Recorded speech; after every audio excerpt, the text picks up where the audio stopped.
अंतिम गीत प्रेरणा कथा। राजा शर्मा जी आपके लिए एक बहुत ही सुंदर प्रेरणाजनक कहानी लाए हैं। ये कहानी आपके ज्ञान में थोड़ी वृद्धि करने के साथ साथ आपको प्रेरित भी करेगी। अंतिम गीत। बहुत समय पहले की बात है, चीन में एक बहुत ही विख्यात और लोकप्रिय फकीर थे। फकीर क्या, उनको संत ही कहा जा सकता है। उनको लोग च्वांगसे नाम से पुकारते थे। दूर दूर के इलाकों से भी लोग उनके पास उनकी ज्ञान भरी बातें सुनने आते थे। संत जी लोगों को अपने पास बैठाकर उनसे बातें करते थे और उनकी पत्नी आने जाने वाले लोगों की सेवा करती थी और उनके खाने पीने की व्यवस्था करती थी। समय इसी तरह बीत रहा था। एक दिन उनकी पत्नी का समय पूरा हो गया और उनका स्वर्गवास हो गया। मृत्यु का समाचार राजा के दरबार तक भी पहुंचा। उस इलाके का राजा भी च्वांगसे का बहुत आदर करता था। उस दुखद अवसर पर दो शब्द संवेदना के बोलने के लिए राजा भी संत जी के घर पहुंच गया। जब राजा च्वांगसे के घर पहुंचा तो वो बहुत ही हैरान हुआ, क्योंकि उस समय च्वांगसे घर के आंगन में लगे एक पेड़ के नीचे बैठे खंजरी बजा रहे थे। वो इस बात को भूलकर संगीत में मस्त थे कि उसी सुबह उनकी पत्नी की मृत्यु हुई थी।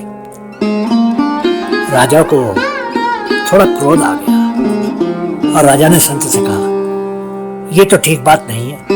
आपको तो पत्नी के निधन पर दुख मनाना चाहिए था और आप हैं कि यहाँ बैठे ये खंजरी बजा रहे हैं। ये तो खुशी मनाने जैसा ही है। ये बात मुझे समझ नहीं आई। च्वांगसे ने राजा को नमस्कार किया और फिर कहा, मैंने जिसको अंतिम विदाई दी है उसने इस दुनिया से जाने के बाद कुछ प्राप्त ही किया है, खोया कुछ भी नहीं। अब आप ही बताइए कि ऐसी अवस्था में मैं आंसू बहाऊं या खुशी मनाऊं? मैंने जिसके साथ जीवन के इतने वर्ष बिताए हैं, क्या उसके जाते समय उसको आंसुओं के साथ अंतिम विदाई देना ठीक होगा? राजा ध्यान से उनके कहे गए शब्दों को सुन रहा था। च्वांगसे ने एक पल रुककर आगे बोलना शुरू किया। उचित है कि मेरे गीत की छाया में ही उसकी विदाई हो।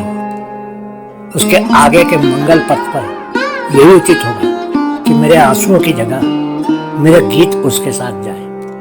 याद रखना, जब मैं मरूं तो तुम भी गीत गाना, क्योंकि मैं तो अपनी विदाई के क्षण की प्रतीक्षा कर रहा हूं। और फिर स्कूल से विदाई का वक्त खुद का थोड़ा ही होता है। ये तो एक प्रशिक्षण था जो पूरा हुआ और विदाई आ गई। राजा हैरान होकर संत जी की तरफ देख रहा था और उनके एक एक शब्द को बहुत ही ध्यान से सुन रहा था।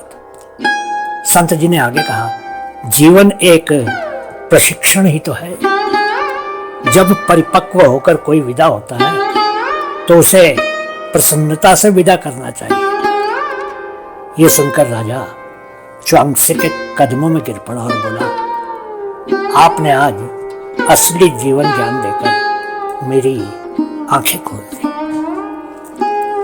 मित्रों, जब इंसान को शुरू से ही ये मालूम होता है कि एक ना एक दिन उसको और उसके परिजनों को इस दुनिया से जाना ही होगा, तो फिर अंतिम विदाई के समय रोना धोना क्यों करता है? जिस इंसान के साथ जीवन के इतने वर्ष बिताए होते हैं उसको खुशी खुशी ही अंतिम विदाई देनी चाहिए, क्योंकि मृत्यु के बाद अगर इंसान भगवान के पास जाता है तो इससे महान बात और क्या हो सकती है। और अगर मृत्यु के बाद सब कुछ समाप्त ही हो जाता है तो फिर इसमें रोने की क्या बात है, क्योंकि ये तो सभी के साथ होना है।